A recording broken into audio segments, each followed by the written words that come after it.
So in today's video, we are going to be making a bleached sublimation shirt. So if you want to see how to do it, just keep watching. If you're new to my channel, my name is Leslie. My channel is all about crafting on a budget. I do mostly Cricut and sublimation videos. I also do sewing videos. So if any of those things interest you, please consider subscribing, joining my YouTube family, and let's just jump into this video. So let's start talking about what materials we're going to need for this. So you're going to need a foam board. You can get one at Dollar Tree, Walmart, Target, any store like that. Doesn't matter what color it is. You just need a foam board. I got black. It was the only color they had. And I've done this before and the black one worked perfectly fine. It's not like it's gonna damage your shirt in any way if it's a different color. Most importantly, you're gonna need a shirt that is at least 65% polyester. So the shirt that I am using is the Golden Soft Style in Heathered. A lot of the heathered ones are going to be 65% polyester and 35% cotton. So I got mine at Michael's. I don't believe Joann's had them when I was looking there. I didn't see any of these particular ones, but you want to make sure that you get the heathered ones. They have different colors and they're about, I think they're like $5 a shirt. Don't quote me on that. I can't remember exactly how much they were, but remember 65% polyester and 35% cotton is what you want. You want the higher polyester count so that you can sublimate on it, but you also don't want a super high cotton count because from what I've read, when you bleach cotton, like just straight up cotton, it can create holes in it. You're gonna want your design. I just picked a design and made it as big as my paper. You can actually measure it and make it whatever size you want.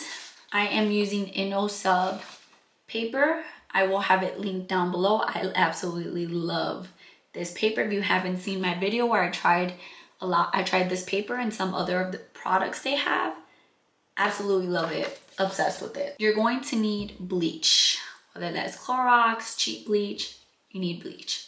So you can use two methods. You can do a paintbrush. I just got this one at Dollar Tree, inexpensive. And you can put the bleach in here and then bleach your shirt. Or you can put bleach in a spray bottle. This is the only spray bottle I have at the moment. You can put it in here and spray it, and this will probably give you better splatters than you can get with the paintbrush. But I really do like the paintbrush for saturating the area where you're going to put your design. That's it for the bleach portion. Oh, you're also going to need some peroxide. Now, peroxide is going to help stop that bleaching process after we have left it in the sun before we wash it. But we're also gonna need some of our regular sublimation supplies like heat tape, butcher paper, our heat press, some scissors. Oh, also some chalk. This is chalk that you use for when you're sewing to mark your fabrics. This is going to help you kind of mark out where you want your design to go on your shirt and know where to saturate the bleach on. So a chalk or something to mark your shirt that will be erasable, like a water soluble marker or a heat erasable pen, will be super handy for this.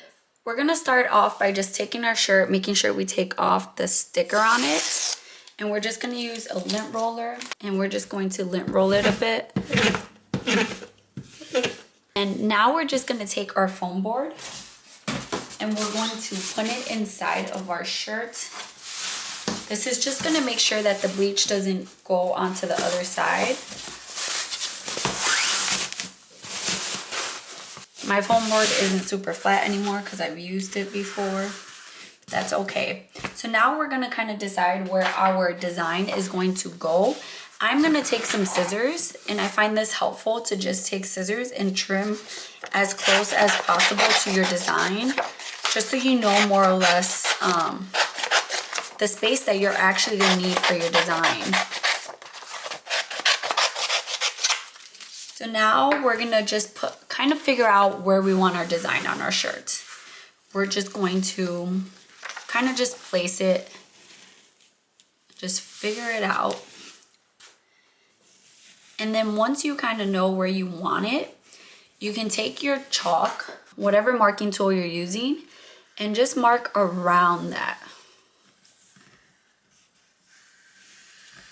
And this is gonna erase later, but it's just gonna help you kind of know where you need to saturate, you know, put most of your bleach on. So there, I've marked my design. Can you see that? I've marked it, and this is just gonna be, like I said, just a guide for us to know that this is where we want to really put our bleach, and then around it will be where we splatter or whatever you want to do. I would say to use gloves when doing this. I don't have my gloves and I don't want to go upstairs and get some. So I'm going to be lazy, but we're going to take our bleach with our brush and we're just going to start brushing in that area that we marked. And you'll see it start changing colors fairly quickly.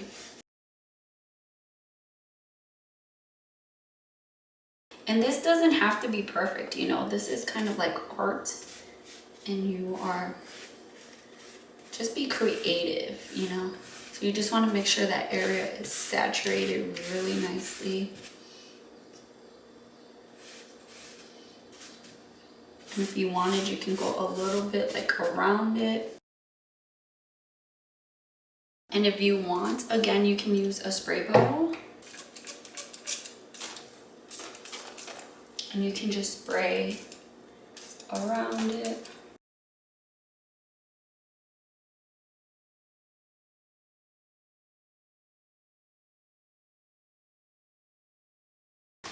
Once you have it as bleached as you want, you're gonna take it outside and you're gonna let it dry for a few hours. You can already see the bleach is starting to work. So you're gonna let it dry in the sun for a few hours. So now that you have, sorry for the noisy background, my laundry room is where my furnace is. Now that you have bleached it, you're just going to take some peroxide. You can put a spray bottle pump on it, and then you're just gonna spray wherever you bleached. And this is just going to help stop that bleaching process. Just spray it everywhere that you bleached. Okay, once you have done that, now you're just gonna put it in your washer and you're gonna use some detergent. If you are gonna sell these, you should use some that is fragrance free and hypoallergenic, so that, because you don't know like what people are gonna be sensitive to. In the wash, and you're gonna do one on warm. Do like a quick wash on warm. Once it is done washing, you're just gonna throw it in the dryer to dry. Now that we have our shirt bleached, we're just gonna start off by lint rolling it just like we would do any other sublimation shirt. And once we have lint roll, we're gonna get our design and we're gonna place it on our shirt, making sure that it's nice and even. And make sure you're paying attention more to your design, that you can see through the paper than the actual paper itself. Once you have it how you want it, you can put like your tape dispenser on there, and then you can just tape it down with your heat tape. If you're new to sublimation, you can't use regular tape. You gotta use heat tape. Your regular tape will melt. So now that we have it all taped up, we're gonna move to our heat press. My paper that I'm using, I don't need butcher paper, so I'm gonna take a Teflon sheet and I'm just gonna cover it, because my sublimation ink is not gonna go through. If yours is, like if you're using A-Sub or something like that, use some butcher paper. I'm just gonna use a Teflon sheet to protect my heat press from bleach and all that. I'm gonna be pressing at 360 degrees for 60 seconds because that's what my paper requires. But if your paper requires different, make sure to just check. For the most part, you will probably do 400 degrees for 60 seconds, or if your heat press runs hot like mine, you do like 385 for 60 seconds. Okay, so now we're gonna lift up our Teflon sheet or butcher paper, whatever you're using, and then you're gonna take off your sublimation paper. And this is how much ink release I have. So now what we're gonna do, because when you press it with the heat press, it kind of turns yellow. So what we're gonna do is take our peroxide and we're gonna spray it in all those places that it turned yellow.